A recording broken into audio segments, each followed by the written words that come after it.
Ayan po, sa sinasabi ko may lakad tayo ngayon. Magtuturo po tayo ng gitara.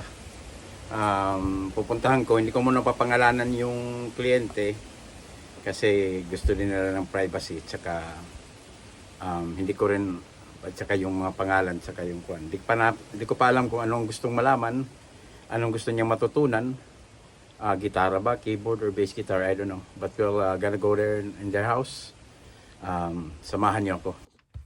At ayan po mga ka-Jepsi, nandito na tayo sa loob ng ating sasakyan. Shoutout to Warainon and to Junjun Corbilla. This will be in my YouTube and my Facebook page. So sa lahat po ng mga followers ko sa Sokal Jeps Spy, paki-follow naman po ang aking YouTube channel, ka-Jepsi po. Thank you guys. Samahan niyo ako, puntahan natin yung kliyente. Marami po akong racket, marunong ako mag-gitara, konti, photography, mag-bass guitar, saka mag-keyboard po. Try natin punta. 1 minute later. Kalimutan ko pala, sinabi pala sa text 3:30 daw, yung oras. 3:04 pa lang. Dito hindi po pwedeng kuan. Kung ano yung pinag-usapan nyo, sabihin 3:30 darating ka ng maaga, pero minsan mas ginagawa ko na lang maaga. Para kung mawala ka man, may oras ka pang hanapin. So, yun po ang ginagawa ko. So, hintay-hintay lang muna tayo sa kotse.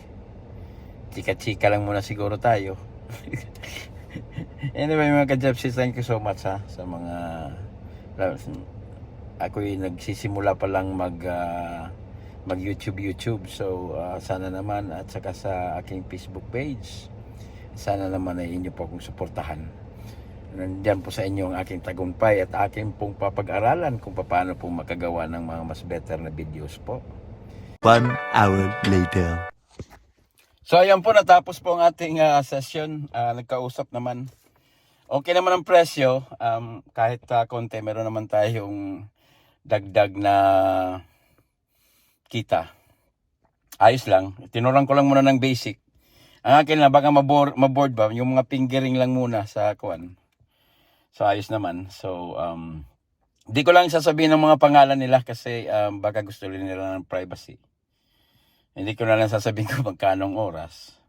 Pero mura lang po. Ayan po, tagabalik na tayo sa bahay. Medyo bumili tayo ng shrimp. Kasi hindi na sila naglilinis ng bangus. Medyo paikot-ikot ng konti. Anyway, malamig dito ngayon. And also, shout out to Aiden, to my co-workers, sa mga followers ko na 83 pa lang po. Maawa naman kayo. Mag-subscribe kayo sa YouTube channel ko. Kasiyahan lang po ito ang istasyon na walang konsumisyon, puro lang magagandang komunikasyon po. So, nagluto muna ako, tapos medyo nagabihan. Shout out pala kay Elizabeth Bisaya at saka sa mga katrabaho ko sa aking sa tatrabaho kong company. Sila Spencer, sila Ben. So, and also yung mga pinagtuturoan ko ng mga kalukuhan na Tagalog. Gustong gusto naman nilang, tuwang-tuwa sila. Okay mga ka-Jepsi, God bless everyone.